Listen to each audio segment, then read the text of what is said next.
Hello दोस्तों, तो कैसे हो यार आप लोग। आशा करते हैं आप लोग बहुत मस्त होंगे और आपकी बोर्ड एग्जाम की तैयारी भी मस्त चल रही होगी। ठीक है, तो देखो हम लोग देख रहे थे क्लास 12 फिजिक्स के मोस्ट इंपॉर्टेंट न्यूमेरिकल सारे चैप्टर के। आप लोगों के जो कमेंट आ रहे थे उनको देखते हुए आज हम लेके आ चुके हैं आपके लिए विद्युत धारा चैप्टर। जो आपका चैप्टर है विद्युत धारा, जिसके न्यूमेरिकल सबसे ज़्यादा बोर्ड एग्जाम में पूछे जाते हैं। आज इस चैप्टर के जितने भी न्यूमेरिकल अभी तक पिछले वर्षों में पूछे गए सारे न्यूमेरिकल्स को आज एक ही वीडियो पे सॉल्व करने वाले। ठीक है, और एक एक न्यूमेरिकल यार बोर्ड एग्जाम के लिए मोस्ट इंपॉर्टेंट है। इससे पहले वाली वीडियो में हमने वैद्युत आवेश तथा क्षेत्र तथा जो आपका स्थिर विभव और धारिता वाला चैप्टर है उसके हमने न्यूमेरिकल करा रखे। अगर आपने वो वीडियो नहीं देखा तो जाके देख सकते हो। आज हम देखेंगे वैद्युत धारा चैप्टर, इलेक्ट्रिक करंट चैप्टर के मोस्ट इंपॉर्टेंट न्यूमेरिकल और पेपर में बार बार पूछे जाने वाले। ठीक है, जो न्यूमेरिकल पेपर में बार बार पूछे जाते हैं उनको देखेंगे। ठीक है, तो यार प्लीज वीडियो को शुरू से लेकर आखिर तक जरूर देखना, क्योंकि ये न्यूमेरिकल हर साल आते हैं और इस बार भी आने के पूरे चांसेस रहेंगे। ठीक है, तो एकदम मस्त तरीके से सारे न्यूमेरिकल्स को इस वीडियो पे सॉल्व करने वाले, बस वीडियो को आखिरी तक देखना। ठीक है, तो चलो शुरू करते हैं। देखो सबसे पहले हम लोग क्या करेंगे, इस चैप्टर के जो विद्युत धारा इलेक्ट्रिक करंट हमारा, इस चैप्टर के जितने भी फॉर्मूले हैं उन फार्मूलों को पहले तैयार करेंगे, फिर आपको न्यूमेरिकल की ओर ले चलेंगे। क्योंकि यार आपको इतना तो पता है, न्यूमेरिकल सॉल्व करने के लिए सबसे जरूरी होता है फॉर्मूला। सबसे जरूरी होता है फॉर्मूला। अगर आपको फार्मूला तैयार है तो आप न्यूमेरिकल को एकदम आसानी से सॉल्व कर सकते हो। तो सबसे पहले हम आपको जितने फॉर्मूले इस चैप्टर के उनको बताएंगे, फिर आपको न्यूमेरिकल की ओर ले चलेंगे। ठीक है, तो चलो देखते हैं। तो देखो जितने इंपॉर्टेंट फॉर्मूले हैं जो कि आपके न्यूमेरिकल्स पे हो जाएंगे, देख सकते हो। पहला फॉर्मूला है अनुगमन वेग तथा धारा में संबंध। अभी ये सारे फॉर्मूले आपको मिलेंगे जब न्यूमेरिकल सॉल्व कराएंगे। पहला फॉर्मूला है अनुगमन वेग तथा धारा में संबंध। तो इसका फॉर्मूला क्या होता है, देखो हमने यहाँ पे लिख रखा है I = NE × AVD। जहाँ I आपका धारा है, N जो है, N क्या है, N इलेक्ट्रॉनों की संख्या, E इलेक्ट्रॉन का आवेश है, A क्षेत्रफल है और VD क्या है, यही आपका अनुगमन वेग या अपवहन वेग। इसके दो नाम होते हैं, अनुगमन वेग या अपवहन वेग। तो एक ही चीज़ है, वीडी को ही अपवहन वेग या अनुगमन वेग कहते हैं। और धारा कौन सी थी, आई, एन था इलेक्ट्रॉनों की संख्या, ई इलेक्ट्रॉन का आवेश, ए क्षेत्रफल, वीडी है आपका अनुगमन वेग। ठीक है, तो ये होता है इसका फॉर्मूला, और आई का मात्रक एम्पियर में। ठीक है, तो ये आपका फॉर्मूला भी बहुत जगह आपको यूज होता दिखेगा। ठीक है, अगला फॉर्मूला जो है वो है अनुगमन वेग तथा धारा घनत्व में संबंध। अभी ऊपर जो था वो था धारा में संबंध, अब है धारा घनत्व में संबंध। तो धारा घनत्व में संबंध का सूत्र होता है J = NeVD। ठीक है, J = NeVD। और अगर इस J के फॉर्मूले की बात करें तो J = होता है I/A। J = भैया क्या होता है, I/A। ठीक है, J = होता है I/A, जहाँ J क्या है, धारा घनत्व, I क्या है, धारा, और A क्या है, क्षेत्रफल। J है धारा घनत्व, I है धारा, A है क्षेत्रफल। तो यहाँ से J = I/A, अगर इस A को यहाँ पर नीचे ले आए तो I/A हो जाएगा। तो उसी की जगह हमने J रख दिया और J = NeVD। इसका J का मात्रक होता है एम्पियर प्रति मीटर स्क्वायर। ठीक है, तो मात्रक भी जरूर तैयार कर लेना, क्योंकि जब न्यूमेरिकल सॉल्व करोगे तो उसमें जो आंसर आएगा उसमें आप अगर मात्रक लिखोगे तभी पूरे नंबर मिलेंगे। अगर मात्रक नहीं लिखते तो आपके नंबर हमेशा कट जाएंगे। ठीक है, तो मात्रक लिखना सीखो। किसी भी अगर सवाल को लगा रहे हो उसमें जो मात्रक है, धारा निकाल लो तो धारा का मात्रक एम्पियर लिख दो, धारा घनत्व तो निकाल लो तो एम्पियर पर मीटर स्क्वायर, इसी टाइप से लिखा जाता है। ठीक है, तो ये था J = NeVD, जहाँ J धारा घनत्व है, N इलेक्ट्रॉनों की संख्या, E इलेक्ट्रॉन का आवेश, VD अपवहन वेग। फिर अगला फॉर्मूला अनुगमन वेग तथा विभवांतर में संबंध। अनुगमन वेग तथा विभवांतर में संबंध, तो VD = होता है V, देखो VD = होता है VE/μ/ml। जहाँ V क्या है, ये वाला V है विभवांतर, E है इलेक्ट्रॉनों का आवेश, टाउ इसे कहते हैं, टाउ इस टाइप से बना हुआ है, टाउ इसे कहते हैं श्रांतिकाल, और बटे में M × L, जहाँ L लंबाई और M क्या है, द्रव्यमान है। ठीक है, इसका एक फॉर्मूला तो ये होता है VD = VE/τ/ml। ठीक है, या दूसरा फॉर्मूला आप लिख सकते हो VD = ठीक है, VD = E, कैपिटल ई क्या है यहाँ पे, कैपिटल ई को क्या कहते हैं, वैद्युत क्षेत्र कहते हैं। और ये स्मॉल ई क्या है यहाँ पे, स्मॉल ई, कैपिटल ई वैद्युत क्षेत्र है, स्मॉल ई है इलेक्ट्रॉन का आवेश, टाउ है श्रांतिकाल और एम है द्रव्यमान। क्योंकि देखो वैद्युत क्षेत्र E = होता है आपका V/L, जहाँ V लंबाई होती है, ये V आपका क्या होता है, विभवांतर होता है, और L क्या होती है, लंबाई, और E क्या होता है, वैद्युत क्षेत्र।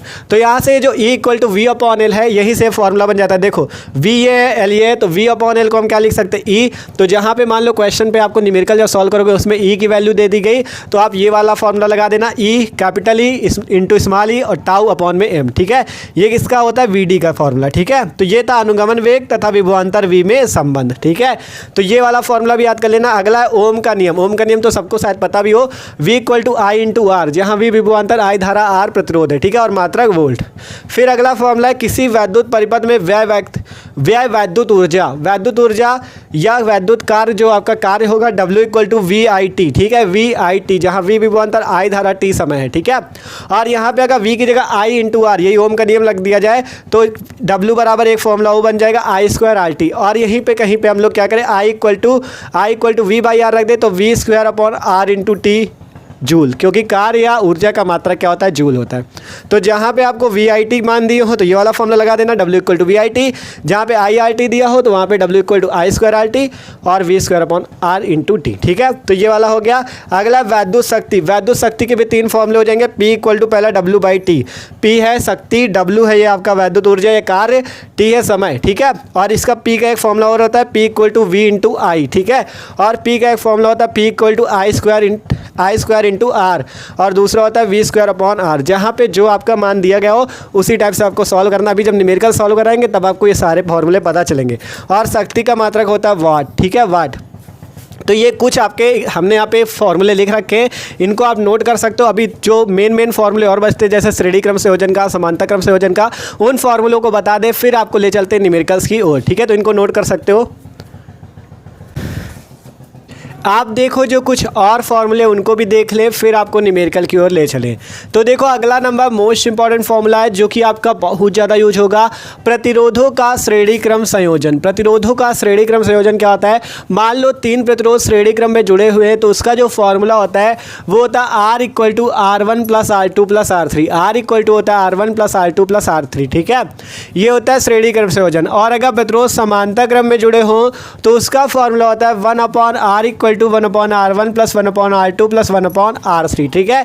ये प्रतिरोधों के समांतर क्रम संयोजन का फॉर्मूला होता है। फिर देखो आपका जो आपका सेल का, जब कोई सेल हो आपका उसमें टर्मिनल वोल्टता जो हो वो V हो, सेल का विद्युत वाहक बल E हो, धारा I हो और आंतरिक प्रतिरोध स्मॉल r हो। ध्यान से समझो, जब आपका कोई सेल जैसे कोई परिपथ है उसमें कोई आपका सेल लगा है, सेल पे विद्युत वाहक बल E हो, टर्मिनल वोल्टता V हो, धारा I हो और R जो हो आपका स्मॉल r हो आंतरिक प्रतिरोध, और कैपिटल R क्या हो, कैपिटल R क्या हो, कैपिटल R हो आपका प्रतिरोध, ठीक है। स्मॉल r ऐसा प्रतिरोध होता है जो सेल के एकदम समीप लगा होता है।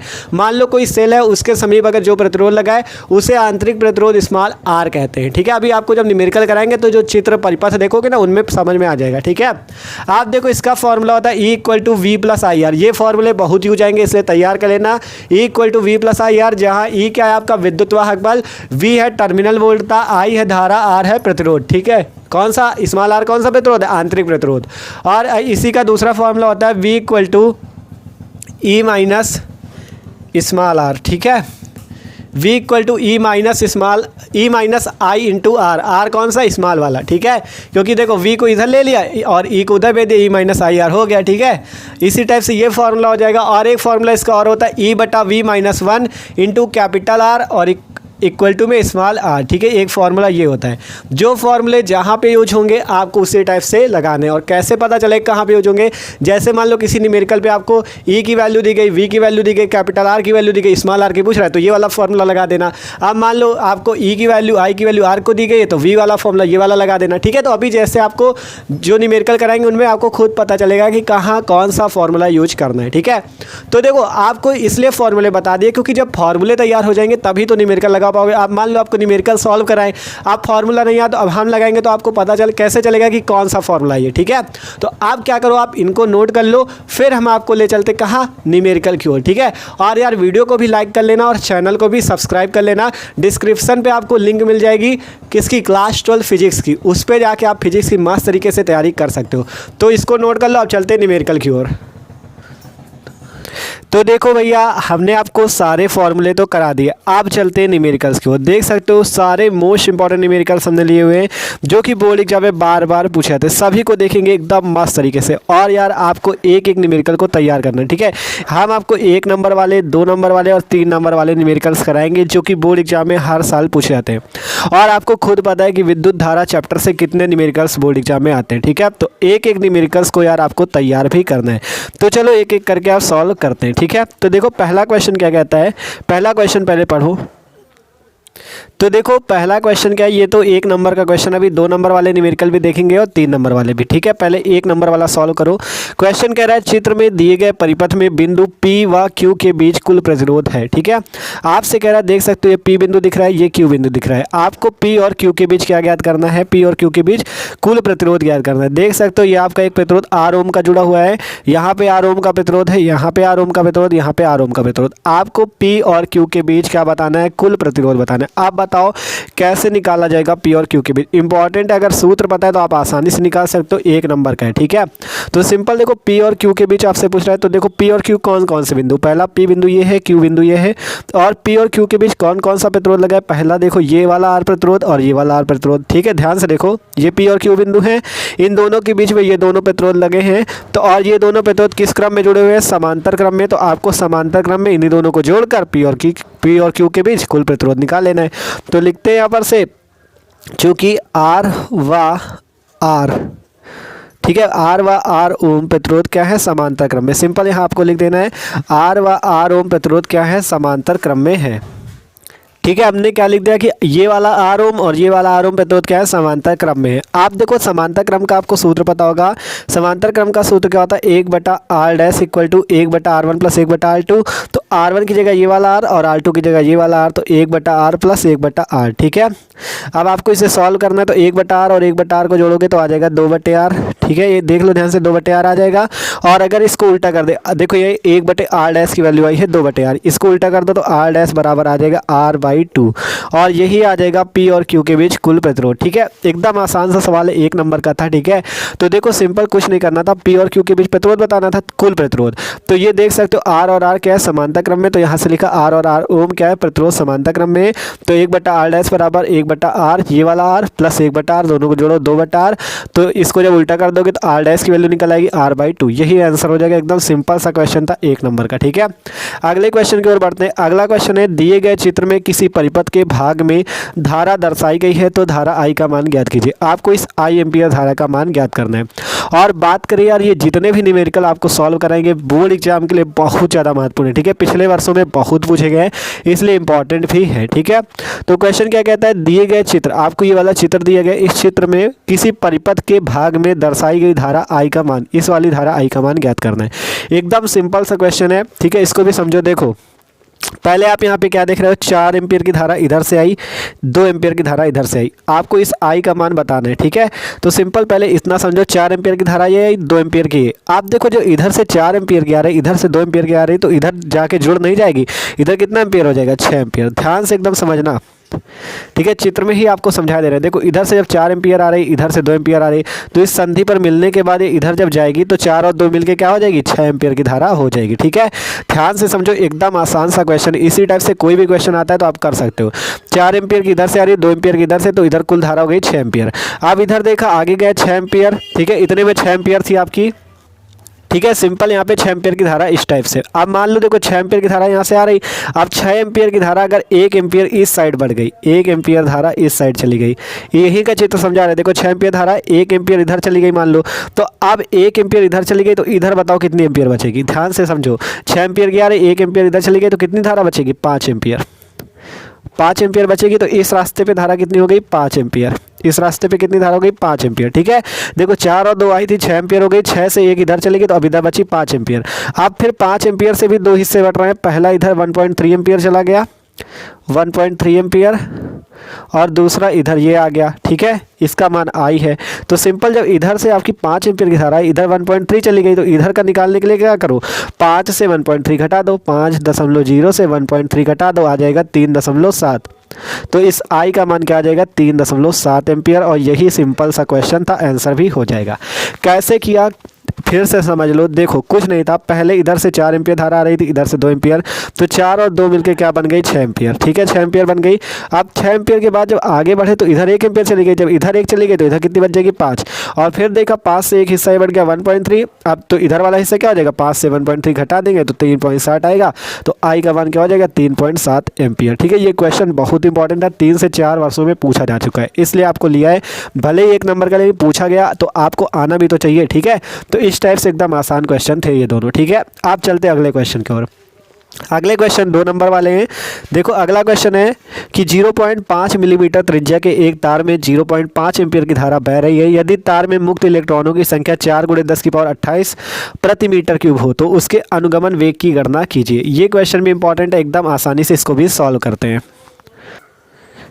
ठीक है, सिंपल क्वेश्चन क्या कह रहा है, पढ़ो ध्यान से। कह रहा है 0.5 मिलीमीटर त्रिज्या, तो यहाँ पर सब नोट क्या करते हैं, 0.5 मिलीमीटर त्रिज्या, अर्थात आर का मान आपको दिया गया कितना, 0.5 मिलीमीटर। ठीक है, आपको 0.5 मिलीमीटर की त्रिज्या दी गई है। सबसे पहले क्या करो, इस त्रिज्या को आप मीटर में बदल लो, तो 0.5 × 10⁻³ मीटर। देखो 1 मिलीमीटर बराबर पता है क्या होता है, 1 मिलीमीटर बराबर होता है 10⁻³ मीटर। ये चीज़ आपको सिंपल सा याद कर लेना है। ठीक है, 1 मिलीमीटर बराबर होता है 10⁻³ मीटर। तो आर का मान अगर 0.5 मिलीमीटर, तो आप इसे मीटर में चेंज करोगे तो आ जाएगा 0.5 × 10⁻³ मीटर। आप देखो अगर इस -3 है, अब ये जैसे इधर 0.5, अगर इस दशमलव को हटा दें तो यहाँ हो जाएगा 5 और 10⁻⁻1 इसमें और जुड़ जाएगा, तो 10⁻⁻4 मीटर। ठीक है, ये सिंपल सा हो जाएगा। यहाँ समझ में आया कि नहीं, देखो ये आपका 0.5 है, 0.5 का ये मतलब है कि 5 × 10⁻⁻1। ठीक है, ये इसका मतलब है, तो 5 ये रख लिया और ये जो 10⁻⁻1 था 10⁻³ से जुड़ गया, 10⁻⁻4 एम्पियर, सॉरी 10⁻⁻4 आ गया। ठीक है, तो आर का मान हमने क्या लिखा लिया, 5 × 10⁻⁻4 मीटर। यहाँ तो समझ में आ गया होगा, एकदम आसान था। ठीक है, अब आपसे क्वेश्चन कह रहा है 0.5 मिलीमीटर त्रिज्या के एक तार में 0.5 एम्पियर की धारा आई का मान कितना दिया गया है, 0.5 एम्पियर। ठीक है, जैसे फॉर्मूले जो याद कराएं, अगर फॉर्मूले आपको याद है तो आप सारे क्वेश्चन को कर लोगे। ठीक है, 0.5 मिलीमीटर त्रिज्या थी तो हमने मीटर में चेंज कर लिया, ये आ गई। धारा आपसे कहा गया 0.5 एम्पियर की है तो धारा लिख दिया। आप कह रहा है यदि तार में मुक्त इलेक्ट्रॉनों की संख्या 4 × 10⁻28 प्रति मीटर क्यूब, इलेक्ट्रॉनों की संख्या को किससे प्रदर्शित करते, एन से, तो 4 × 10⁻28 कितनी है, प्रति मीटर क्यूब आयतन में। ठीक है, प्रति मीटर क्यूब। ठीक है, प्रति मीटर क्यूब लिख दिया, ये सिंपल सा। ठीक है, एन का मान है आपका 4 × 10⁻28 प्रति मीटर क्यूब। एन क्या है आपका, एन है इलेक्ट्रॉनों की संख्या। ठीक है, अब कह रहा है कि प्रति मीटर क्यूब हो तो उसके अनुगमन वेग वीडी की गणना कीजिए। वीडी का मान ज्ञात करो, अनुगमन वेग वीडी का मान ज्ञात करो। ठीक है, आप देखो आपको क्वेश्चन पे दिया गया त्रिज्या, तो हमने मीटर में चेंज कर ली, धारा दी गई है, एन का मान दिया गया है, वीडी का मान ज्ञात करना है। तो हमने आपको एक सूत्र बताया है, I = NE × AVD, NE × AVD। ठीक है, ये फार्मूला भी आपको बताया, I = NE × AVD। ठीक है, इसी से आप क्या करो, आपको क्या ज्ञात करना है, VD का मान, तो यहाँ से VD का मान आ जाएगा I/NE × A, I/NE × A, ये फार्मूला आ जाएगा। ठीक है, तो यहाँ से आपको VD का मान निकाल लेना है। आप देखो आपको क्या क्या ज्ञात है, N का मान ज्ञात है, E का मान तो पता चल जाएगा, E का मान होता है 1.6 × 10⁻⁻19। ठीक है, इलेक्ट्रॉनों की संख्या होती है 1.6 × 10⁻⁻19। और क्या A निकालना है, A कैसे निकाला जाए वो सोचो। देखो A क्या होता है, क्षेत्रफल का सूत्र लगाते हैं यहाँ से, क्षेत्रफल A बराबर, क्षेत्रफल A का सूत्र होता है πr²। ठीक है, A बराबर क्या होता है, πr²।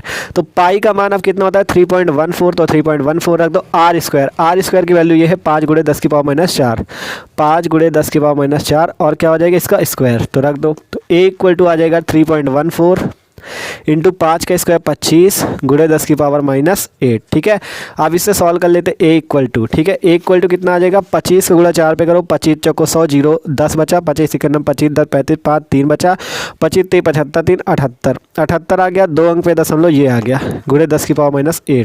तो यहाँ से आ गया A का मान 78.5 × 10⁻⁸ मीटर स्क्वायर, 8 मीटर स्क्वायर। ठीक है, ये सिंपल सा आ गया। ठीक है, इसे इस टाइप से कोष्टक में बंद कर देते हैं। तो इतना आ गया। अब आपको A का मान भी पता चल गया, आप सिंपल VD निकाल सकते हो। कैसे किया ये समझ में ना, A = πr² से।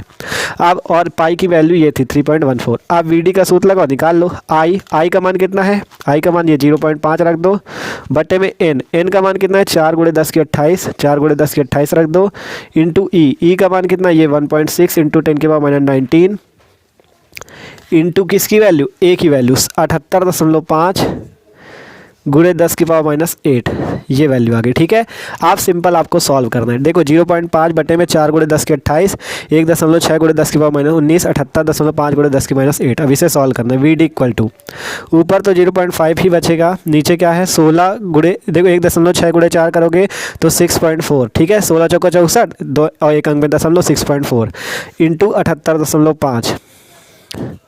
ठीक है। आप देखो 10 की 28 है, यहाँ 10 की 19 है, यहाँ 10 की 8 है। ठीक है, तो 19 और 8 को जोड़े अगर 19 8 कितना होता है 27, 19 प्लस 8 करोगे तो आ जाएगा 27। ठीक है, 19 और 8 जोड़ोगे तो आ जाएगा 27। अब 27 किसका आएगा माइनस का 27 और 10 की 28 मिलके 10 की पावर 1। ठीक है, यहाँ पे समझना कैसे किया है हमने, कैसे किया है समझो। यहाँ पे देखो क्या किया क्या है। सबसे पहले 0.5 तो वैसे लिख दिया, 4 का गुणा 1.6 से हुआ 6.4, 78.5 उसी तरह से 10 की 28 है, यहाँ पे 10 की 19, यहाँ पे 10 की 8, 19 और 8 जोड़ दो 10 की 27, वो भी किसका माइनस का 10 की 27 और ये जुड़ के क्या आ जाएगा 10 की पावर 1। ठीक है, आप सॉल्व करते हैं इसको। देखो अब कैसे किया, देखो यहाँ पे 6.4 है, ऊपर है 0.5। आप क्या करें, हम यहाँ पे इसका दशमलव और इसका दशमलव हटा सकते हैं। ठीक है, इसका दशमलव हटा सकते हैं क्योंकि दोनों में एक अंक पे है। तो यहाँ से VD इक्वल टू आ जाएगा 5/64। ठीक है, और 78.5 में भी 10 का गुणा कर दो तो आ जाएगा 785।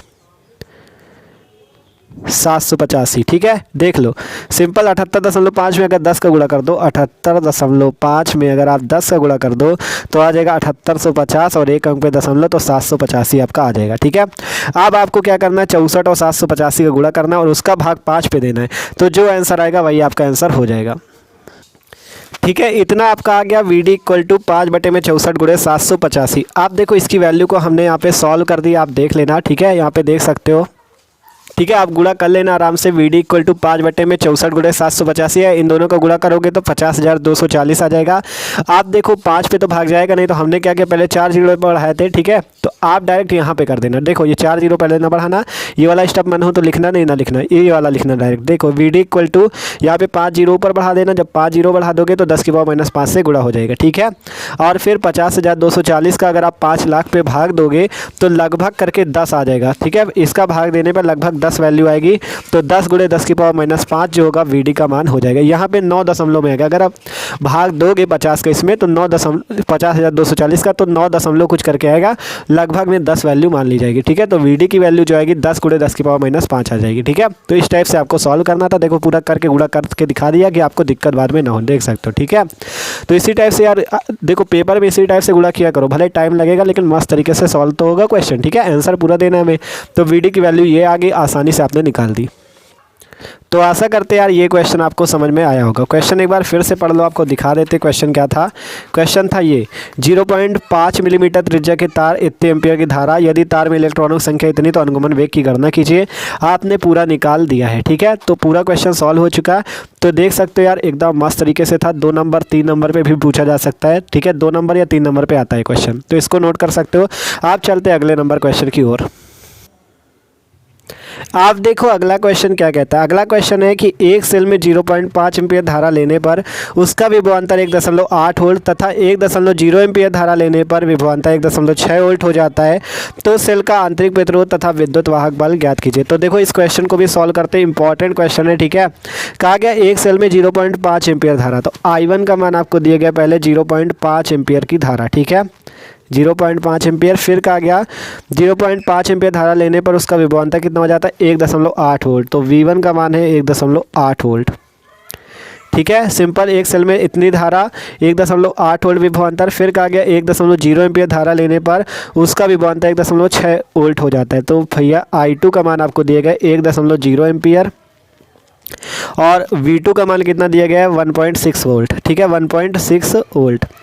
आप कहा गया तो सेल का आंतरिक प्रतिरोध अर्थात स्मॉल r की वैल्यू पूछी गई है और विद्युत वाहक बल E का मान पूछा गया है। ये क्वेश्चन भी मोस्ट इंपॉर्टेंट है, 3 नंबर पे पूछा गया था। ठीक है, आपको I1 मतलब पहले वाली धारा, फिर ये पहला का विभवांतर, फिर दूसरी धारा है, दूसरे का विभवांतर, R का मान और E का मान पूछा गया है, कैसे निकाला जाए। तो देखो आपको फॉर्मूला हमने बताया E = V - IR, ये फॉर्मूला बताया ना E = V - IR, sorry V = होता है ना, तो V = E - IR, ये फॉर्मूला होता है, V = E - IR। ठीक है, तो हमें 2 वैल्यू दी गई V1 और V2, तो पहले इसे V1 मान लेते हैं, इसे मान लेते हैं I1। ठीक है, V1 = क्या हो जाएगा, V1 = आपका E - I1R। ठीक है, और फिर V2 = क्या हो जाएगा ई माइनस आई टू आर, इन दोनों को आपको इसमें ई का मान और आर का मान आपका सेम होगा, इसी से आपका ई और आर का मान निकल आएगा। ई क्या है विद्युत वाहक बल, आर क्या है आंतरिक प्रतिरोध। तो आपको दोनों के लिए अलग अलग सूत्र लगाना होगा, फिर दोनों को सॉल्व करके निकालना होगा, ठीक है। V1 equal to E minus I one R और V2 equal to E minus I two R. तो आप देखो यहाँ पे वैल्यू रखो, V1 की वैल्यू कितनी 1.8, तो 1.8 रख दिया। ई की वैल्यू निकालनी है माइनस आई वन की वैल्यू क्या है 0.5, आर की वैल्यू निकालनी है, ठीक है। यही कर देना हमें 1.8। आप देखो क्या करते हैं, यहाँ पे ई है, ई को इधर ही रहने दो, इसको इधर ले लो, तो 1.8 प्लस 0.5 आर इक्वल टू ई, ठीक है। क्या हो जाएगा 1.8, ये माइनस का था इधर आ गया प्लस का, तो ई की वैल्यू आ गई यहाँ से 1.8 प्लस 0.5 आर। समझ में आया ना, देखो ये माइनस का था इधर से आ गया प्लस का। आप देखो ये आ गई 1.8 प्लस 0.5 आर इक्वल टू ई, इससे मान लो समीकरण नंबर 1। आप देखो इससे सॉल्व करें, V2 equal to E minus I two R, V2 की वैल्यू है 1.6 इक्वल टू ई की वैल्यू निकालनी है माइनस आई टू की वैल्यू 1 इंटू आर, ठीक है। अब इसे सॉल्व करो, इसे भी इधर ले लो, तो 1.6 प्लस आर इक्वल टू ई, इसे मान लिया गया समीकरण नंबर 2, ठीक है। सिंपल देख लो, सिंपल V2 की वैल्यू रखी, ई की वैल्यू तो कुछ नहीं थी, ई तो निकालना है।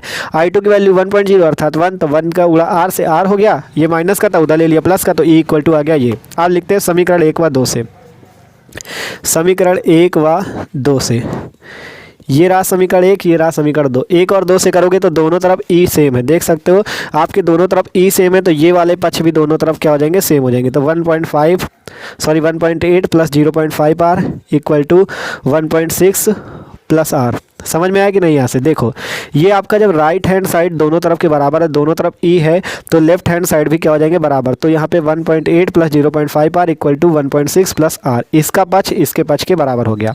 आप देखो क्या करते हैं, सॉल्व करो 1.8, अब इस 1.6 को इधर ले दो तो माइनस का आ जाएगा इक्वल टू आर, ये इधर प्लस का उधर भेज दो माइनस का 0.5 आर। समझ में आ रहा है ना। देखो यहाँ पे 1.8 माइनस 1.6 आर माइनस 0.5 आर, इसे सॉल्व करो तो देखो 8 से 6 जाएगा 2, 1 से 1 जाएगा 0, तो 0.2 इक्वल टू आर से 0.5 घटाना है तो 0.5 आर, ठीक है। 1 से अगर आप क्या 1.0 से 0.5 घटा दो तो 0.5 ही तो आएगा, तो इसलिए 0.5 आर, ठीक है।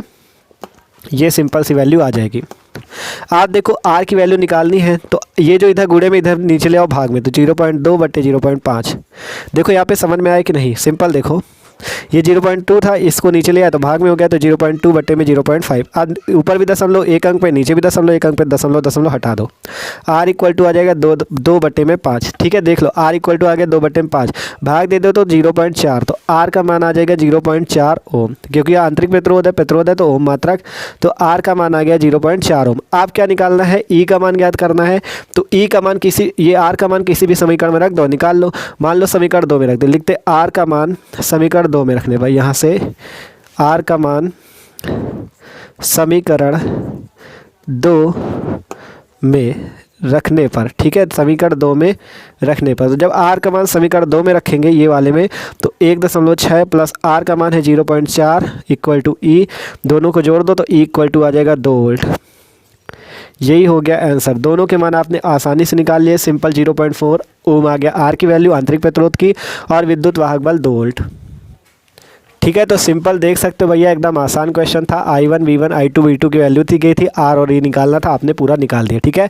पहले ये वाला फॉर्मूला लगा के V1 के लिए आपने लगाया, ई का मान ये आया, ये दोनों आए, समीकरण 1 2 से सॉल्व किया, आर और ई की वैल्यू निकाली, ठीक है। तो आसान क्वेश्चन था, एकदम आसानी से लग गया, ठीक है। देख सकते हो ये वाला था ना कि एक सेल में 0.5 एम्पियर धारा, पहली वाली धारा दी गई थी, ठीक है। देखो कह रहा था ना, एक सेल से 0.5 एम्पियर धारा लेने पर उसका विभवांतर 1.8 वोल्ट तथा धारा इतनी हो जाती है, तथा धारा 1 एम्पियर लेने पर इतना विभवांतर हो जाता है। तो सेल का आंतरिक प्रतिरोध स्मॉल आर और विद्युत वाहक बल ज्ञात करो। हमने ज्ञात कर दिया। समझ में आ गया ना ये क्वेश्चन। आप चलते हैं अगले क्वेश्चन की ओर, ठीक है। अगर नोट ना किया हो तो नोट कर लो। आप देखो अगला क्वेश्चन क्या कहता है। अगला क्वेश्चन कहता है 8 ओम के मोटे तार को खींचकर इसकी लंबाई दोगुनी कर दी जाती है, तार के नए प्रतिरोध की गणना कीजिए। आपको 8 ओम का एक तार दिया गया है, ठीक है। 8 ओम का एक तार दिया गया है, मोटा तार है, खींचकर उसकी लंबाई दोगुनी कर दी जाती है, तार के नए प्रतिरोध की गणना करनी है। तो आर बराबर दिया गया 8 ओम। अब आपको करना क्या है, खींचकर उसकी लंबाई दोगुनी, लंबाई कितनी कर देनी है, 2 गुनी कर देनी है, 2 गुनी लंबाई कर देनी है, ठीक है। लंबाई 2 गुनी लंबाई कर दी, ठीक है। खींच कर क्या कर दिया गया, 2 गुनी लंबाई कर दी गई।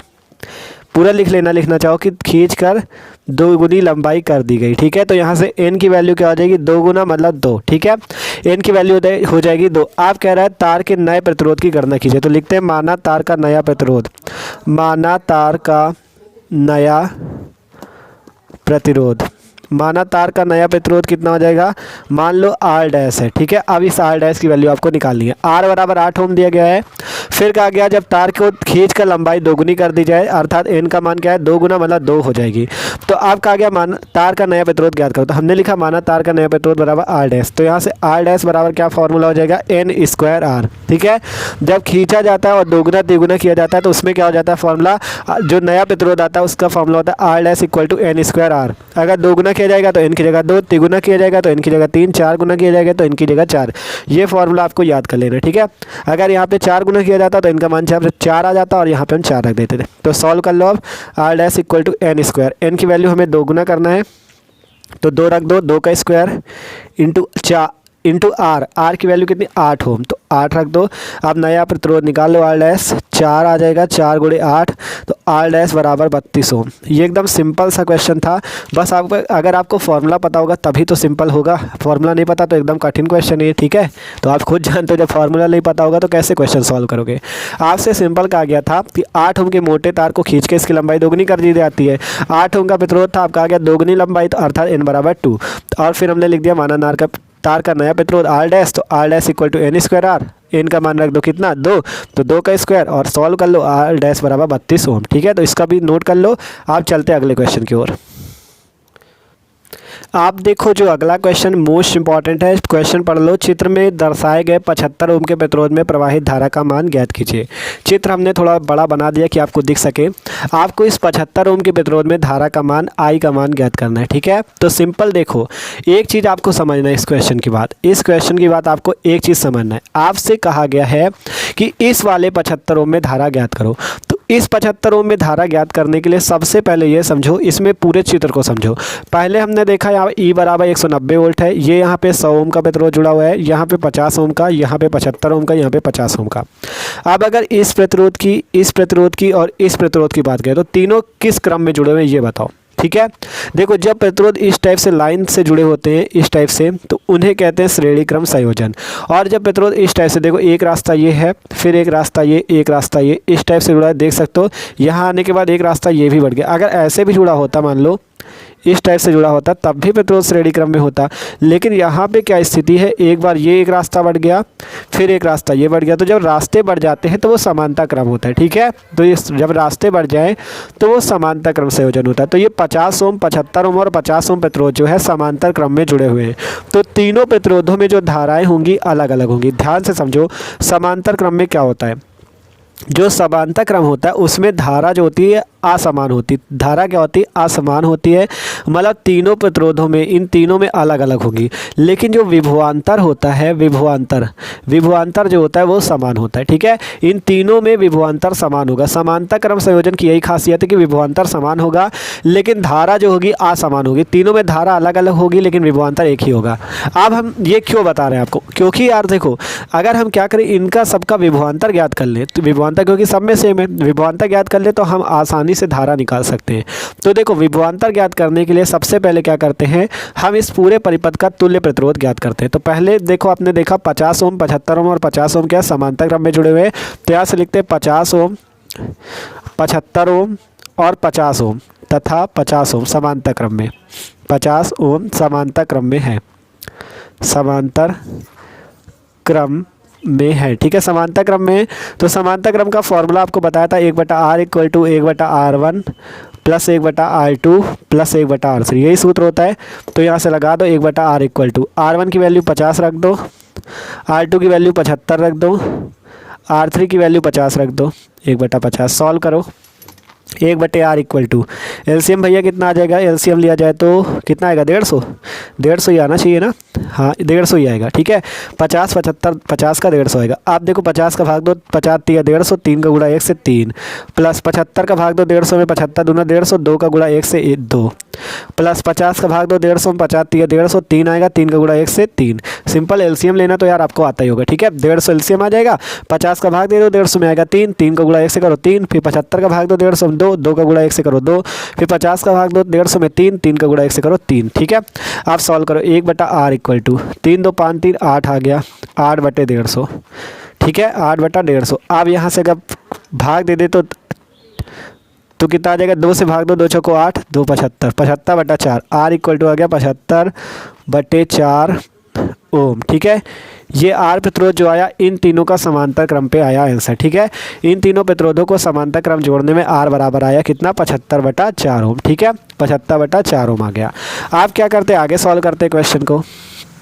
आप देखो ये इन तीनों का निकला, अभी एक प्रतिरोध ये भी तो है। देखो जब ये प्रतिरोध और ये प्रतिरोध जो हो जाएंगे श्रेणी क्रम में हो जाएंगे, क्योंकि देखो जब तीनों को समांतर क्रम में जोड़ा तो इन तीनों का कुल प्रतिरोध जो आर आया ये इस टाइप से लग जाएगा और ये इस टाइप से, तो ये प्रतिरोध और ये जो ये वाला आर प्रतिरोध ये दोनों क्या हो जाएंगे, श्रेणी क्रम में हो जाएंगे। तो लिखते हैं 100 ओम तथा आर श्रेणी क्रम में, श्रेणी क्रम में। ठीक है, श्रेणी क्रम में हो जाएंगे। ये 100 ओम का, ये 75/4 और ये 100 ओम जो हो जाएंगे श्रेणी क्रम में हो जाएंगे। तो यहाँ से जो आर डैश बराबर आ जाएगा वो आ जाएगा R1 + R2। R1 की जगह रख दो ये वाला 75/4 वाला, या डायरेक्ट R + 100 रख दो। डायरेक्ट देखो सूत्र तो ये होता है कि R बराबर होता है श्रेणी क्रम में R1 + R2। ठीक है, तो आपको अपने हिसाब से रख देना है। R1 की जगह मान लो 100 मान लिया, 100 रख दिया, और R2 की जगह R मान लिया। ठीक है, बस ये रख दो। ठीक है, आप देखो यहाँ से R dash equal to 100 plus R की वैल्यू 75/4, R की वैल्यू है 75/4। आप देखो अगर हम यहाँ पे भाग दे के रख दें, ठीक है, अगर 4 का भाग दे दे 75 में, 4 1 4, 3 बचा, 4 8 32, 3 बचा, फिर दशमलव लगाओ, 4 7 28, 2 बचा, 4 5 20, 18.75 आ जाएगा। ठीक है, भाग दे के देख लेना, 18.75 आएगा, क्योंकि 4 1 4 3, 4 8 32, 3 बचा, फिर दशमलव लगाओ, 4 7 28, 2, 4 5 20। आप जोड़ दो इसे तो R dash equal to 118.75 ohm. R dash की वैल्यू आ गई 118.75 ओम। ठीक है, ठीक है, तो ये जो R डैश निकला इस पूरे परिपथ का कुल प्रतिरोध निकला। देखो पहले तीनों को समांतर क्रम में जोड़ा, फिर इस समांतर क्रम में जोड़ने के बाद इसके साथ श्रेणी क्रम में जोड़ा, तो ये जो आया है ये कुल प्रतिरोध आया, पूरा प्रतिरोध आया R डैश। ठीक है, तो ये जो कुल प्रतिरोध आया है, अब इस कुल प्रतिरोध निकल गया, आप क्या करते इस पूरे परिपथ की धारा ज्ञात कर लेते। देखो पूरे परिपथ में तो एक ही धारा होगी ना, I। यहाँ पे अगर धारा की बात करें तो इस परिपथ में I धारा होगी, वो यहाँ से गई होगी, इधर I1 बटा होगा, इधर I2 बटा होगा, इधर I3 बटा होगा, मतलब 3 धारा अलग अलग यहाँ पे समांतर क्रम में बटी। लेकिन यहाँ तो धारा आई थी, तो हम क्या करते, परिपथ की धारा निकालते, लिखते हैं परिपथ की कुल धारा। परिपथ की कुल धारा I बराबर, कुल धारा I बराबर सूत्र हो जाएगा E/R, क्योंकि हमें यहाँ पे E की वैल्यू दी गई है, तो इस E की वैल्यू को यूज करके I का मान निकाल लेते हैं। E की वैल्यू 190 रखो, बटे में R की वैल्यू 118.75। ठीक है, 118.75।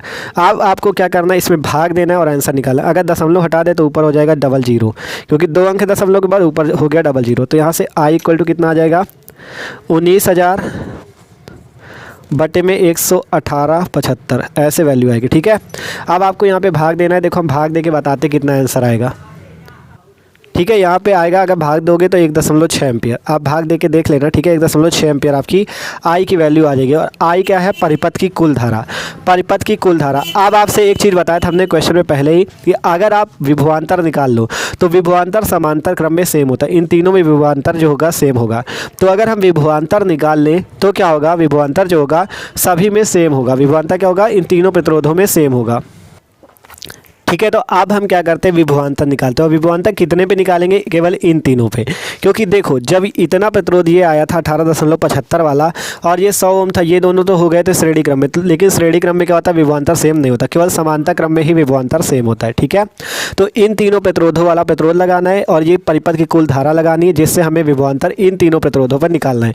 तो लिखते हैं V बराबर, देखो हम केवल यही तीनों पर निकालेंगे। ठीक है, ये जो समांतर क्रम में जुड़े हुए इन्हीं तीनों पर हम निकालेंगे। ठीक है, तो V बराबर कितना आएगा, I इंटू ये वाला R। ठीक है, क्योंकि हम इतने पे ही केवल विभवांतर निकालने, केवल इतने पे। ठीक है, तो V equal to I into R, I का मान है 1.6 गुणे R का मान ये वाला रखेंगे 18.75।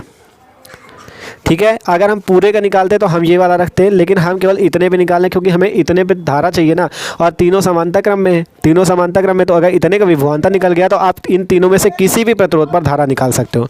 तो यहाँ से वी पर इसका गुणा कर लो 1.6 पे 18.75 का, जिससे जो यार वी का मान आएगा आप देखो गुणा करके देख लेना, हम तो डायरेक्ट आपको बताएंगे 30 वोल्ट आएगा। ठीक है, 30 वोल्ट आपका आएगा। तो हमने तो पहले सॉल्व किया भी है। ठीक है, तो यहाँ पे 30 वोल्ट आएगा। ठीक है, आप देखो गुणा करके देख लेना 1.6 गुणे 18.75, 30 वोल्ट आपका लगभग आ जाएगा। ठीक है, तो 30 वोल्ट जो आपका ये आया, अब ये क्या निकला, इसका पूरा क्या निकला है, ये इसका पूरा क्या निकला है, वो विभवांतर निकला है। आप जब इतने पूरे का विभवांतर निकल गया तो आप चाहे 50 ओम पे धारा निकालो, चाहे 75 ओम में धारा निकालो, चाहे 50 ओम में निकालो, इन तीनों में से किसी भी प्रतिरोध पर आप धारा निकाल सकते हो। केवल आपको वी ये लगाना है और आपको आई निकालना है। आर का मान जो जैसे 50 ओम में का है तो फार्मूला लगाओ आई इक्वल टू वी बटा आर। ठीक है, आई इक्वल टू वी बटा आर, वी रखो ये वाला, आर जो प्रतिरोध का है, जैसे 50 ओम में का है तो 50 ओम धर दो। ठीक है, 50 ओम में का है तो 50 ओम रख दो आर की जगह, 75 ओम का है तो 75 ओम रख दो, 50 ओम का है 50 ओम रख दो। अब हमें निकालना किसमें, 75 ओम में। देखो क्वेश्चन क्या कह रहा था, 75 ओम के प्रतिरोध में, देखो दिख ना रहा हो, 75 ओम के प्रतिरोध में प्रवाहित धारा का मान याद कीजिए। 75 ओम में निकालना है तो देखो हम यहाँ पे छोटा छोटा सॉल्व करेंगे, देख लेना, थोड़ा एडजस्ट करना। ठीक है, देखो जगह बची नहीं, देख सकते हो, वी 30 वोल्ट है, 30 रखो, 75 ओम में चाहिए 75 यहाँ पे रख दो, सॉल्व कर लो, 15 दूना 30, 15 बचे 75। ध्यान से देखना, 30 बटे 75, 15 से काटा, 15 दून 30, 15 बचे 75, आ जाएगा 2/5, भाग दे दो 0.4 एम्पियर। आप सही से कॉपी पे सॉल्व कर लेना, 0.4 एम्पियर की धारा 75 ओम प्रतिरोध पे आएगी। देखो यहाँ पे आपको सॉल्व कर देते ना, आई इक्वल टू, यहाँ पे आपको सॉल्व करके छोटा सा दिखा देते, आई इक्वल टू होगा वी बटा आर। ठीक है, फिर 30 बटे 75 किया, 15 दून 30 और 15 बटे 75, 2/5 आएगा। फिर भाग दे दोगे 5 का 2 में, 0.4 एम्पियर आ जाएगा। ठीक है, तो ये आपका 75 ओम प्रतिरोध पे धारा आएगी। ठीक है, भले छोटा सॉल्व किया लेकिन आपको समझाया यार पूरा दिया। ठीक है, क्वेश्चन इंपॉर्टेंट था, 3 नंबर पे भी आ सकता है, 4 नंबर पे भी आ सकता है। ठीक है, तो आपको सिंपल 75 ओम में धारा पूछी थी, तो बस ये याद रखो समांतर क्रम में विभवांतर सेम होता है, इन तीनों में विभवांतर सेम होगा। तो आपने क्या किया, पहले पूरे परिपथ का कुल प्रतिरोध यहाँ तक निकाला, फिर पूरे परिपथ की धारा निकाली, आइए आगे। अब इतने पे क्या करो, विभवांतर निकाल लो, जिससे भी किसी भी प्रतिरोध पर आप धारा निकाल सकते हो। विभवांतर निकाल लिया 30 वोल्ट। ठीक है, अब धारा आप किसी पे भी निकाल सकते हो, आसानी से निकाल लिया।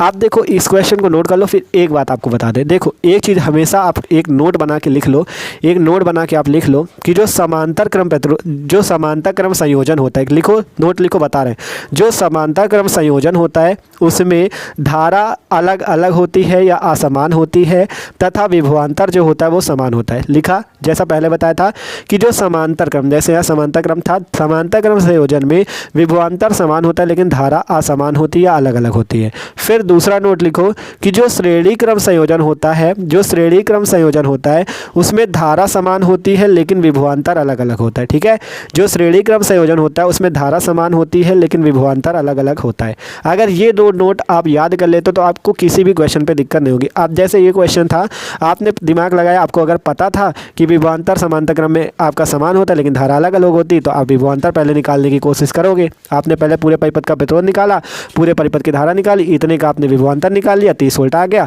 अब किसी भी प्रतिरोध पे आप निकाल सकते हो, simple I equal to V बटा आर लगाओ।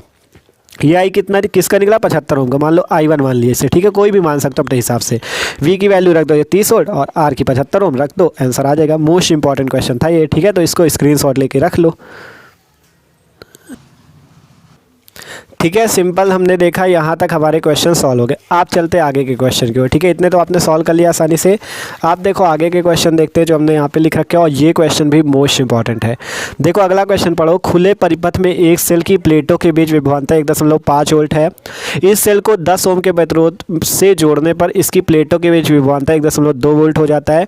वैद्युत परिपथ बनाकर सेल का आंतरिक प्रतिरोध एवं 10 ओम के प्रतिरोध में प्रवाहित होने वाली धारा का मान ज्ञात कीजिए। देखो अगर दिख ना रहा हो तो जूम करके आप देख लेना, यूट्यूब पे भी जूम वाला ऑप्शन होता है, ऐसे वीडियो को जूम करोगे आपको दिखने लगेगा। ठीक है, तो खुले परिपथ में एक सेल की प्लेटों के बीच विभवांतर कितना दिया गया आपको, देखो क्वेश्चन नोट करते हैं। ठीक है, तभी समझ में आएगा। तो क्वेश्चन को मार्कर, ठीक है, खुले परिपथ में एक सेल की प्लेटों के बीच विभवांतर कितना है, V equal to 1.5 volt, 1.5 volt है।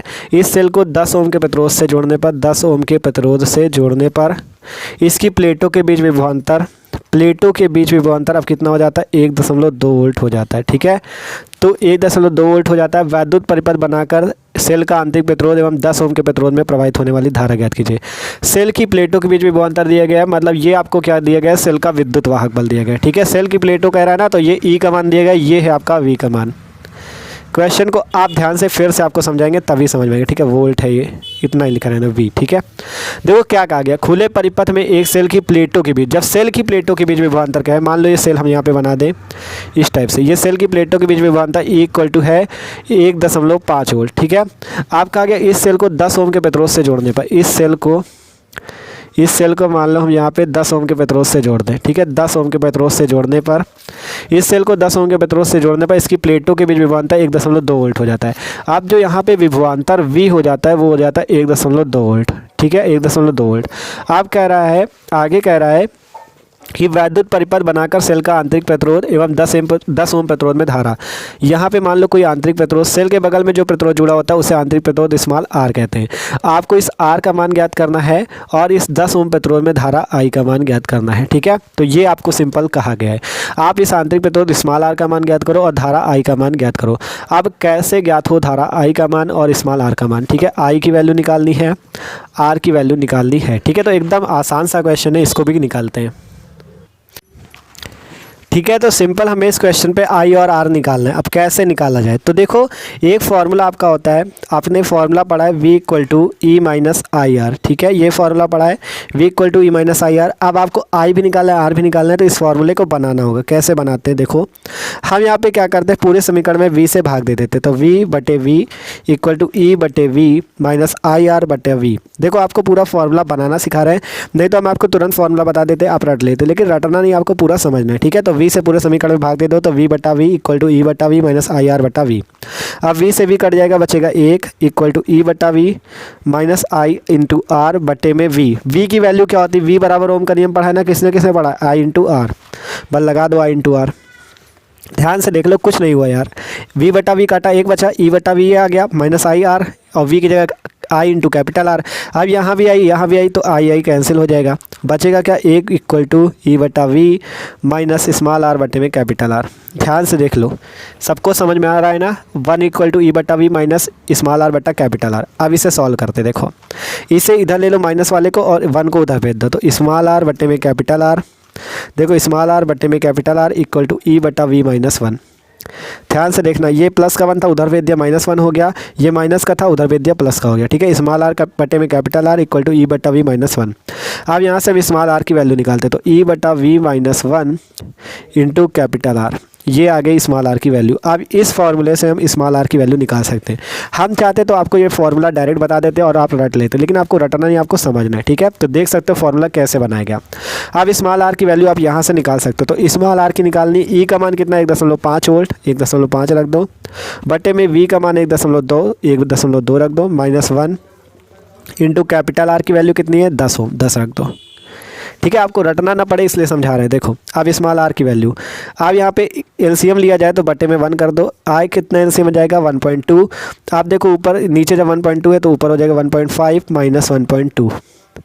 ठीक है, इंटू 10। एलसीएम लेना किसको किसको आता है, देखो सिंपल 1.2 एलसीएम आ गया, 1.2 का 1.2 में भाग दोगे 1 का गुणा 1.5 में 1.5, माइनस लगा 1 का भाग दोगे 1.2 में 1.2 का 1 से गुणा 1.2।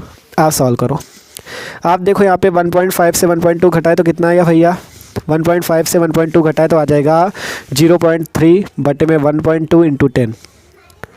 ठीक है, 0.3 बटे में 1.2 इंटू 10। ठीक है, आप सॉल्व करो, दशमलव से दशमलव हट गया। ठीक है, दशमलव से दशमलव हट गया। R इक्वल टू 3/12 या 3 का 10 से गुणा कर दो, 30/12। अब R का भाग, R इक्वल टू क्या आ जाएगा, 12 दूना 24, 6 बचा 12 पंते 60, 2.5 ओम। ठीक है, ठीक है, तो सिंपल R की वैल्यू आपने निकाली आंतरिक प्रतिरोध की, R इक्वल टू 2.5 ओम। आप क्या निकालना है, धारा का फॉर्मूला I इक्वल टू होता है, यही वाला फॉर्मूला लगा दो, V बटा R कर दिया। अब I इक्वल टू V कहाँ से निकाले, V तो दिया है था ना 1.2 वोल्ट, 1.2 रख दो, बटे में कैपिटल R है 10 ओम, 10 रख दो, तो कितना आ जाएगा, I इक्वल टू 0.12 एम्पियर आएगा क्या, हाँ तो 0.12 एम्पियर ही आएगा, ठीक है, ये हो जाएगा आंसर। सिंपल सा क्वेश्चन था, 0.12 एम्पियर आंसर, ठीक है। तो ये क्वेश्चन भी सॉल्व, सिंपल ये वैल्यू दी गई थी आपको परिपथ बनाने का, हमने परिपथ भी बना दिया, जो परिपथ कहा था देख सकते हो, ठीक है। सिंपल से ये कहा गया था आपसे, देखो क्वेश्चन क्या कह रहा था, एक बार पढ़ लो क्वेश्चन। देखो क्या कह रहा था खुले परिपथ में एक सेल की प्लेटों के बीच विभवांतर 1.5 वोल्ट। सेल की प्लेटों कहा गया था, इसलिए ई का मान ये हुआ। फिर दिया गया था 10 ओम का प्रतिरोध, इसके बीच विभवांतर 1.2 वोल्ट बताया गया था। इसके बीच धारा ज्ञात करनी थी आई, आंतरिक प्रतिरोध आर ज्ञात करना था। तो हमने दोनों चीज़ आपको ज्ञात करके दिखा दिया। क्वेश्चन इंपॉर्टेंट था, इसे भी नोट कर सकते हो। अब 2 क्वेश्चन बचते हैं, उनको भी जल्दी से सॉल्व कर लेते हैं। आप देखो अगला क्वेश्चन क्या कहता है। क्वेश्चन कहता है 60 वाट 220 वोल्ट तथा 100 वाट 220 वोल्ट के 2 बल्ब श्रेणी क्रम में जोड़कर 220 वोल्ट के मेन से संबंधित किए गए हैं। उनमें प्रवाहित होने वाली धाराओं की गणना कीजिए। यदि बल्ब समांतर क्रम में जोड़े जाए तब धाराएं कितनी होंगी। क्वेश्चन पढ़ो, 60 वाट 220 वोल्ट। क्वेश्चन नोट करते हैं भैया, 60 वाट 220 वोल्ट, तो मतलब कि आपको P1 की वैल्यू दी गई है 60 वाट और V1 की वैल्यू दी गई है 220 वोल्ट, ठीक है। P1 क्या है, P का मतलब शक्ति, शक्ति का मात्रक वाट होता है, तो 60 वाट जो है शक्ति की वैल्यू दी गई है।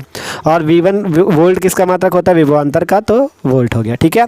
बस ये मात्रक से ही समझ जाओगा। W का मतलब है वाट, V का मतलब वोल्ट, तो P1 शक्ति का मात्रक वाट होता है, तो P1 equal to 60 watt, V1 equal to 220 volt. आप कहा गया 10 ओम के प्रतिरोध से जोड़ने, सॉरी ये वाला था ना। आप फिर कहा गया 100 वाट 220 वोल्ट, पहले ये वाला है फिर ये वाला 100 वाट 220 वोल्ट, ठीक है। तो 100 वाट 220 वोल्ट, तो P2 की वैल्यू हो गई भैया 100 वाट और V2 की वैल्यू हो गई 220 वोल्ट, ठीक है, कोई दिक्कत नहीं ना, 220 वोल्ट हो गई। अब कहा गया उनमें प्रवाहित होने वाली धाराओं की गणना कीजिए। दोनों में धाराएं ज्ञात करनी, पहले I1 का मान ज्ञात करो फिर I2 का मान ज्ञात करो, ठीक है। उनमें प्रवाहित होने वाली धाराओं की गणना कीजिए, ठीक है। फिर कहा गया यदि बल्ब समांतर क्रम में जोड़े जाएं। आप देखो क्वेश्चन को एक बार फिर से सही से समझते हैं तभी सॉल्व होगा, थोड़ा सही समझो।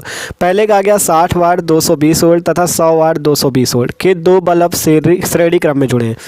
श्रेणी क्रम में जुड़े हैं अर्थात श्रेणी क्रम में आपको बताया था धारा समान होती है लेकिन विभवांतर अलग अलग होता है, और समांतर क्रम में धारा अलग होती है और विभवांतर समान होता है, ठीक है। तो श्रेणी क्रम में क्या हो जाएगा, धारा समान होगी, विभवांतर अलग होगा। तो 60 वाट 220 वोल्ट 100 वाट 220 वोल्ट के 2 बल्ब श्रेणी क्रम में जोड़कर 220 वोल्ट के मेंस से संबंधित किए गए।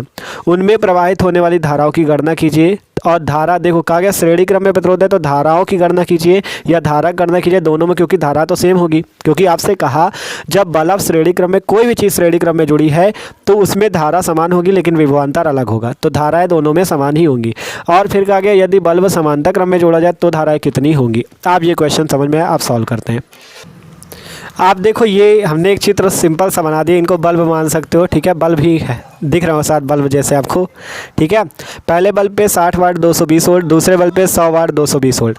आपसे कहा गया 220 वोल्ट के मेंस से जुड़ा है, मतलब मेंस मतलब आपको यहाँ पे जो बैटरी सेल जो भी लगाया गया उसको 220 वोल्ट से जोड़ा गया है। धारा का मान पूछ रहा है, तो पहला कंडीशन है कि जब श्रेणी क्रम में हो, पहली कंडीशन है श्रेणी क्रम में, ठीक है।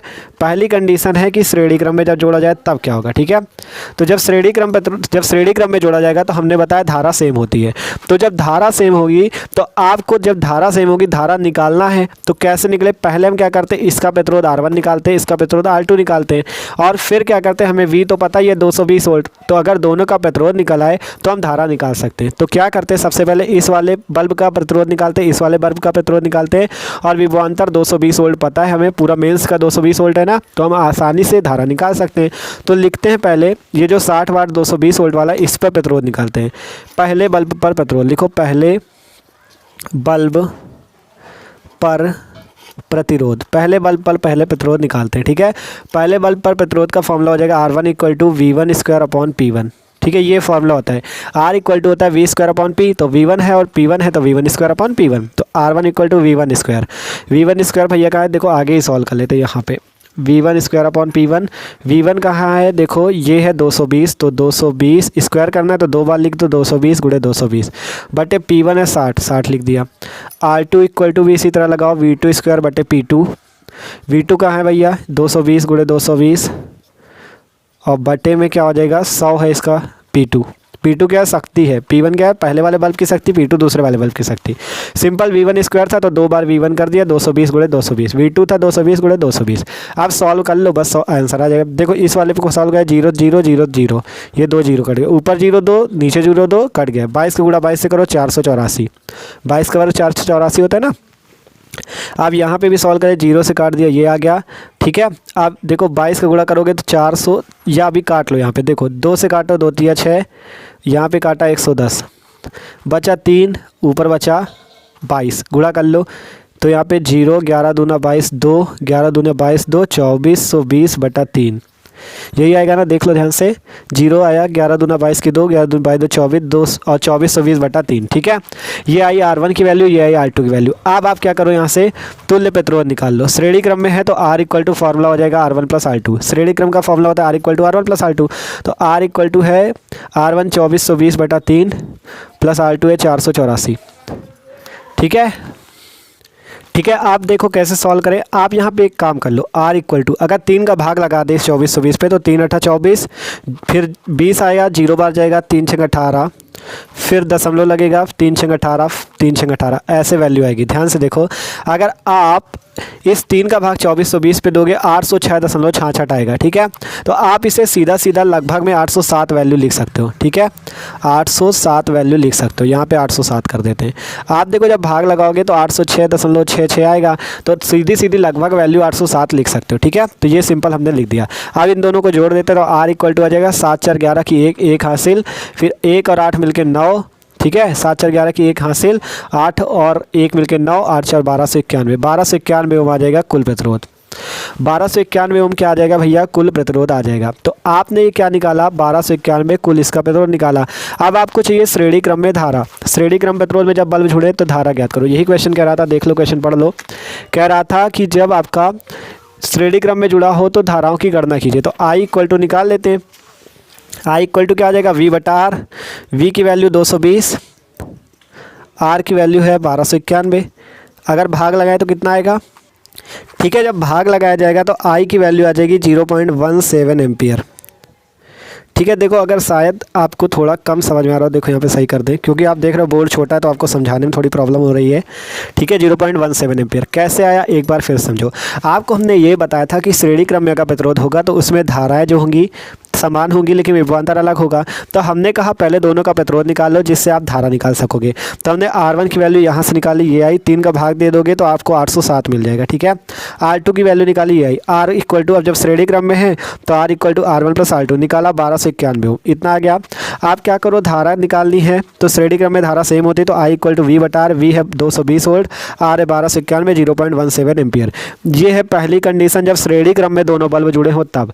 तो इसको नोट करो। अब दूसरी कंडीशन ये कहती है कि जब समांतर क्रम में जुड़े हों तो धारा ज्ञात करो। ये श्रेणी क्रम की धाराएं निकली हैं जो कि क्योंकि श्रेणी क्रम में धारा सेम होती है तो यही I आ जाएगा। अब समांतर क्रम में निकालना है तो इसको नोट कर लो, फिर समांतर क्रम में निकालें। स्क्रीनशॉट ले लो इसका, तो समांतर क्रम वाला करें, ठीक है। आप दूसरी कंडीशन ये कहती है कि जब बल्ब को समांतर क्रम में जोड़ दिया जाए, मतलब पहला बल्ब मान लो इस टाइप से लगा दिया जाए और दूसरा बल्ब इस टाइप से लगा दिया जाए, ठीक है। ये इस टाइप से पहला बल्ब ये लगा, दूसरा बल्ब ये लगा, फिर इसको क्या करेंगे, 220 वोल्ट के मेन से जोड़ देंगे, 220 वोल्ट के मेन से जोड़ देंगे। इस टाइप से अगर लगा दिया जाए तब आपको दोनों में धाराएं ज्ञात करनी। तो आप इस पे धारा I1 हो जाएगी, इस पे धारा I2 हो जाएगी, मतलब दोनों में धाराएं अलग हो जाएंगी। श्रेणी क्रम में क्या था, जब एक क्रम में जुड़े थे, श्रेणी क्रम में जुड़े थे तो धाराएं सेम थी, दोनों में I धारा बह रही थी। लेकिन जब समांतर क्रम में जुड़ जाएंगे इस टाइप से, दोनों प्रतिरोध समांतर क्रम में जुड़ेंगे तो I1 अलग हो जाएगा, I2 अलग हो जाएगा। तो आप दोनों अलग अलग निकालते हैं। तो I1 जो पहले बल्ब की धारा है, लिख देना यहाँ पे, पहले बल्ब की धारा I1 बराबर क्या हो जाएगा, P1/V1, क्योंकि P इक्वल टू होता है VI, ये फॉर्मूला पड़ा ना, P इक्वल टू VI। तो I इक्वल टू क्या हो जाएगा, P/V। तो 1 1 पहले बल्ब के निकाले तो I1 equal to P1/V1। P1 की वैल्यू 60 बटे V1 की वैल्यू 220, सॉल्व कर लेना, निकल आएगा। I2 की वैल्यू P2/V2, P2 की वैल्यू 200 कितनी, P2 की 100 है, 100 रखो, V2 की 220, सॉल्व कर लो, निकल आएगा, ठीक है। अब केवल आपको सॉल्व करना है। देखो 0 0 काटा 3/11, यहाँ पे 0 0 काटा 5/11 आंसर, ठीक है, देखो क्या किया, 2 से काटो 2 तिया 6, 22 को काटो 11, 2 से काटा 2 पंचे 10, 22 को काटा 11। ठीक है, तो आप इस तरह से क्वेश्चन को सॉल्व करना था। कम से कम 4 नंबर का ये क्वेश्चन था, 4 नंबर का था, बहुत इंपॉर्टेंट था।